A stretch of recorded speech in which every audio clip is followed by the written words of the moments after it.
안녕하세요. 여러분, 백영기 목사입니다. 오늘 민수기 11장부터 살펴보겠습니다. 민수기 11장 살펴보기 전에 전체적인 큰 그림을 다시 한번 살펴보겠습니다. 1장부터 10장까지는 쉽게 얘기를 하면 출발 준비. 하나님이 이스라엘 백성들을 준비시키시고 그 다음에 11장부터 가나안을 올라갑니다. 가나안을 올라가는데 23장에 정탐꾼이 하나님을 신뢰하지 못하는 사건이 나오죠. 이 이후에 이스라엘 백성들의 진군이 뒤로 보류가 되죠. 그래서 두 번째 있었던 것은 두 번째 이 장은 하나님이 직접 준비를 시켜 주셨음에도 불구하고 실패한 내용이 나옵니다. 실패한 내용을 우리가 왜 봐야 될까요? 우리의 삶도 이렇게 반면교사가 뭡니까? 저렇게 하지 말아야지라고 배우는 그러한 교사의 역할이 있다라는 겁니다. 그런데 민수기의 은혜가 뭔지 아십니까? 실패는 했는지 모르지만 하나님이 약속하신 아브라함과 약속하신 그 계획은 멈추지 않습니다. 그래서 26장에서부터 하나님이 말씀하시는 두 번째 세대를 준비시키시고 모세 이후로 가나안 땅에 들어갈 세대를 준비시키십니다. 그래서 1세대 준비, 실패, 2세대 진군. 그래서 하나님께서 우리에게 약속하신 그 약속은 하나님이 먼저 지켜주시려고 하신다. 이게 민수기의 은혜 아니겠습니까? 우리가 실망하고 하나님을 버려도 하나님은 우리를 버리지 않는다. 이게 민수기의 핵심 내용 아니겠습니까? 네, 그런 견지에서 살펴보면 중간에 오늘 우리가 11장부터 들어갑니다. 이 11장부터 25장까지가 두 번째 판인데 이 11장부터 25장까지 가지고 있는 구조는요. 독특합니다. 이 11장부터 25장까지만 가지고 있는 독특한 구조를 우리가 한번 살펴봐야 됩니다. 어떻게 독특하느냐? 11장에서부터 25장까지 판으로 놓고 보겠습니다. 큰 판으로. 바둑판으로 이것만 특화돼서 보겠는데요. 자, 11장부터 25장까지입니다. 여기에서 이스라엘 백성들이 실패도 하고 하나님께서 돌봐주시는 건데 총 세 번의 큰 덩어리의 실패가 나옵니다. 이스라엘 백성들의 실패입니다. 큰 덩어리의 세 번의 덩어리의 실패가 나오는데 어디에서 나오느냐 보겠습니다. 형광펜으로 바꿔서 보면은 여기 보면 11장부터 자, 여러분 노트에다가 이거를 그려놓고 소장을 하지 않으신다 하더라도 이해 차원에서 한번 제가 그려드린 대로 한번 그려놓고 살펴보세요. 11장부터 14장까지 한 덩어리가 있고요. 그리고 이게 실패 덩어리입니다. 16장부터 16장 말까지 두 번째 실패 덩어리가 있고요. 세 번째 실패 덩어리는 20에서 제가 뭐라고 얘기를 하고 있죠? 실패라고 얘기를 하고 있습니다. 21장 중반까지 이렇게 세 개의 실패 덩어리가 있습니다. 세 번의 실패 보면은 이 세 번의 실패를 하고 하나님께서 이 구조에서 어떻게 하시냐면 똑같이 실패를 했음에도 불구하고 하나님이 이스라엘 백성은 내 백성이다라는 약속의 갱신의 행동을 보여주십니다. 그래서 첫 번째 실패를 하고 15장에 하나님이 갱신을 보여주시고 두 번째 실패를 한 이후에도 하나님께서 갱신을 약속해 주시는 조치를 가져가십니다. 하나, 하나님의 조치. 둘, 하나님의 조치. 그 다음에 세 번째 실패 이후에는요. 세 번째 실패 이후에는 하나님께서 25장까지 자, 25장까지 해서 세 번째 갱신에 하나님의 틀이 있습니다. 그래서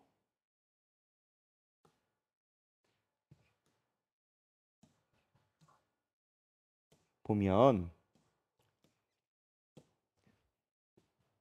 세 번의 실패, 세 번의 실패가 여기에 큰 덩어리 하나, 그리고 큰 덩어리 두 개, 그 다음에 20장에 큰 덩어리 세 개, 세 번의 이스라엘 백성의 실패 위에 하나님이 세 번의 다시 붙잡아 주시는 세 번의 갱신 약속, 갱신 조치, 언약을 갱신해 주는 조치를 가져가십니다. 이게 11장에서부터 25장까지의 그림입니다. 다시 한번 보세요. 11에서 14까지 한번 사고 치고 하나님이 사고 쳤는데 돌봐주시는 조치를 보여주시고, 16장에 두 번째 사고 치고 그런데 하나님이 그거에 대한 조치, 회복시키고 정결하게 하는 조치를 가해 주시고, 20장에 21장에 한 번 더 사고를 치는데 이 다음에 하나님이 다시 붙들어 주시고, 그래서 실패 중에 드러나는 것은 사람의 실패가 보이는 게 아니라 하나님의 끊임없는 노력, 하나님이 어떻게든 이스라엘 백성들을 데리고 살아가시려고 하는 하나님의 노력과 손길이 더 보이는 겁니다. 그러면 실패는 어떠한 것이 있을까요? 이제 실패 큰 덩어리만 얘기를 할게요. 첫 번째 11장에 보면은 백성이 불평합니다. 불평합니다. 민수기의 키워드는 불평입니다. 1에서 3절이고요. 두 번째는 무엇을 하느냐? 두 번째 여기서 섞인 무리로 인한 선동에 의한 탐욕, 음식 불평합니다. 이게 두 번째고요. 여기가 1에서 3절이지만 여기에서는 4에서 34절이고요. 그 다음에 12장에 미리암 아론의 실수가 나옵니다. 이들의 실수는 뭐냐? 비방을 합니다. 여기 1에서부터 16절인데 이거를 조금 이따 설명드리고, 네 번째 정탐꾼 사건이 나오고, 정탐꾼 사건에서 여기에 부정적 시각이 나오고요. 부정적 시각, 그리고 백성의 불평이, 원망이 나옵니다.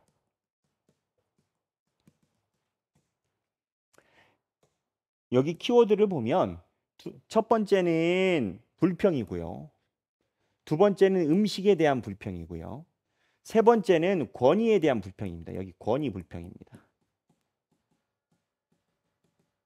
세 번째는 권위에 대한 불평이고요. 그리고 네 번째는 하나님의, 이게 중요합니다, 약속에 대한 불평합니다. 이제는 이 불평이요 점입 가경으로 더욱더 커져서요, 나중에는 하나님이 약속해 주신 가나안 땅에 대해서 불평을 합니다. 정탐꾼으로 인해서요. 그래서 권위에 대한, 백성의 소소한 문제, 삶에 대한 불평, 음식에 대한 불평, 권위에 대한 불평, 그리고 약속에 대한 불평. 이러고 나서 어떻게 됩니까? 하나님이 너희들 못 들어간다. 어디 못 들어가요? 가나안 땅 못 들어간다. 너희들 못 보내겠다. 그랬죠. 그랬더니 여기서 굳이 점령 시도를 합니다. 말을 끝까지 안 들어요. 가지 말라면 가지 말아야지. 자기네들끼리 끝까지 올라가요. 39에서 45절. 어떻게 돼요? 대패하죠. 이게 첫 번째 불평 스토리입니다. 여기에서 첫 번째 불평 스토리에서 여기에 11장에 보면 우리가 관찰해야 되는 게 있어요. 보면은 70인 장로를 다시 선임합니다. 이스라엘의 지도자 70명의 장로를 다시 선임합니다. 나중에 장에 들어가서 살펴보겠습니다. 그래서 이걸 어떻게 갱신합니까? 이거를 15장에 약속의 땅에서 예배와 삶을 보여주십니다. 무슨 내용이냐? 여기까지 해서 하나님이 너희들 이스라엘 백성들 가나안 땅 못 들어간다고 얘기를 해버리셨어요. 얘기를 해버리셨는데 15장에 가나안 땅에 들어가게 되면 너희가 이렇게 살아라 하고 오히려 가나안 땅에 대한 비전을 이야기를 하세요. 무슨 내용입니까? 내가 너희 세대는 가나안 땅에 못 들어가지만 너희 아들 세대부터 내가 약속한 바를 지킨다 라고 희망과 비전을 주시는 거예요. 희망과 비전을 주시는데 이 사건이 다시 돌아가죠. 다시 돌아가는데 16장에 고라, 다단, 아비람, 온, 레위 지파의 반란입니다. 레위 지파와 리더들의 반역이 일어납니다. 그래서 다시 두 번째 실패를 합니다. 두 번째 실패를 하니까 이때 레위 지파가 대거 죽습니다. 땅이 갈라져서 다 죽여버리죠. 그 무슨 문제가 생기냐? 땅이 갈라져서 죽은 사람도 있지만 하나님이 죽여버리신 사람도 많은데 시신이 많이 나옵니다. 근데 레위 족속들이 능지처참을 당했잖아요. 이거를 해결할 방법이 없는 거예요. 이거를 처리를 해야 되는데. 그래서 이 방법으로 먼저 아론과 레위 족속에서가 아니라 제사장들에게 하나님이 힘을 실어 주십니다. 하나님이 야 레위 너희들도 제사장이랑 레위가 달라. 라고 아론과 제사장 힘을 실어 주시고 19장에 이 사람들이 다 죽었는데 정결하게 해야 되는 것을 해야 되니까 붉은 암송아지 제사법이 등장해요. 없던 거예요, 이거. 없던 거예요. 근데 하나님이 이걸 만들어 주세요. 왜 만들어 주세요? 이 반역으로 인해서 지금 곡소리가 나고 시신이 창궐하니까 하나님이 회복시켜 주려고. 이렇게 하나님이 회복시켜 주려고 하셨어요. 회복시켜 주려고 하셨는데 20장에 또 사고를 쳐요. 20장에 첫 번째 물 달라 그래요. 근데 물이 참 소중하긴 하죠. 그런데 중요한 거는 물을 불평을 했다라는 게 문제예요. 이 물 달라고 하는 사건 사이에 여기서 아론이 이 스토리 안에서 아론이 죽습니다. 물 달라고 하나님께 불평을 하고요. 그 다음에 두 번째 여기에 또 치명적인 말을 또 합니다. 입에 붙었어요. 붙었어. 우리를 애굽에서 죽게 해. 애굽 향수. 애굽에 대한 향수하면서 불평합니다. 그랬더니 결과 어떻게 됐어요? 여기 뱀이 나타나서 다 죽여버려요. 이제 제대로 실패를 한 겁니다. 한 덩어리, 두 덩어리, 세 덩어리 크게 실패했습니다. 그런데 하나님이 여기서 하나님의 은혜가 이런 와중에도 뭐가 은혜냐면 여기에서 사이에 요단 동편을 주세요.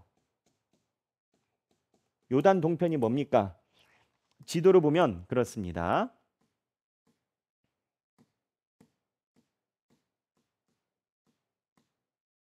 지도를 보면 지금 이쪽에서 난리가 나가지고 하나님께 범죄를 해요. 범죄를 하고 이스라엘 백성들이 이제 38년 지나놓고 보니까 38년인데 하나님이 못 들어간다 했으니까 어딘가에는 정착을 해야 될 거 아니에요. 근데 이쪽 땅은 황량하거든요.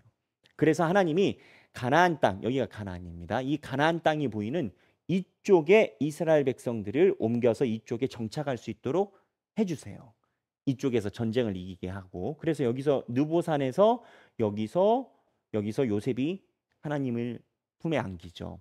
여기에서 보면 가나안 땅이 보이는 거예요. 하나님이 이렇게 속을 썩였는데도 불구하고 피할 수 있는 길을 여기로 내주시는 거예요. 이게 세 번째 실패가 끝나고 난 다음의 상황입니다. 그러니까 뭐라고 얘기를 해야 되나? 하나님은 엄마의 마음 같다고 해야 됩니까? 아버지의 마음 같다고 해야 됩니까? 계속 사고 치고 말도 안 듣고 끝까지 하나님이 제일 싫어하는 소리, 애굽이 좋은데 우리를 여기까지 그 난리를 치는데도 하나님이 다 약속의 땅 얘기해 주죠. 붉은 암송아지 제사법 주죠. 그 다음에 이 세 번째 하나님이 또 이야기를 해주세요. 세 번째는 뭐가 핵심이냐? 여러분 그 당나귀 이야기 들어보셨죠? 발람 선지자. 발람 선지자 이야기가 22장부터 25장까지 나옵니다. 발람 선지자가 아주 특이한 사람이에요. 지금도 논쟁이 있어요. 근데 핵심이 뭐냐? 발람 선지자가 어떻게 보면 거짓 선지자로 봐야 돼요. 거짓 선지자인데 희한한 게 이스라엘의 신탁을 이야기합니다. 이스라엘을 향한 하나님의 큰 미래의 일을 이야기를 합니다. 하나님의 희망을 예언합니다. 하나님이 이스라엘이 속을 썩이니까 이스라엘에 있는 선지자 안 세우고 지금 우리로 표현하면 무당 같은 사람에다가 그 입에다가 하나님의 신탁을 집어넣으신 거예요. 동방박사가 기독교인입니까? 유대인입니까? 예수 그리스도의 오심을 바라본 동방박사가 기독교인입니까? 유대인입니까? 페르시아의 메자이, 마술사라고 표현되어 있습니다. 하나님이 오죽했으면 이스라엘 백성 밖에서 이러한 신탁을 얘기를 하시겠습니까? 근데 왜 얘기를 하시겠어요? 한 번, 두 번, 세 번 사고 쳤는데 내가 너희를 아들과 같이 딸같이 지키겠다라고 하나님이 얘기를 해주신 거예요. 여기까지 해서 두 번째 판구조가 끝납니다. 오늘 저희가 이것만 일단 살펴봤는데 내일 세부적으로 11장부터 들어갈 거예요. 오늘 중요한 이야기 해드렸습니다. 이해가 안 되시면 돌려서 한번 보시고 이 판구조에 흐르는 하나님의 사랑과 하나님의 변치 않으심을 한 번쯤 생각해 보시면 좋겠어요. 오늘 생각하기예요. 우리는 하나님을 배반합니다. 한 번, 두 번, 세 번. 우리는 하나님이 주신 축복을 잊어버립니다. 한 번, 두 번, 세 번. 하지만 하나님은 우리는 잊어버려도 하나님은 우리를 향한 그 계획과 축복은 절대 변개치 않으십니다. 사랑하는 우리 하길교회 성도 여러분, 민수기에 흐르는 하나님의 섭리를 느껴보고 감사드리는 시간이 되면 좋겠습니다. 감사합니다.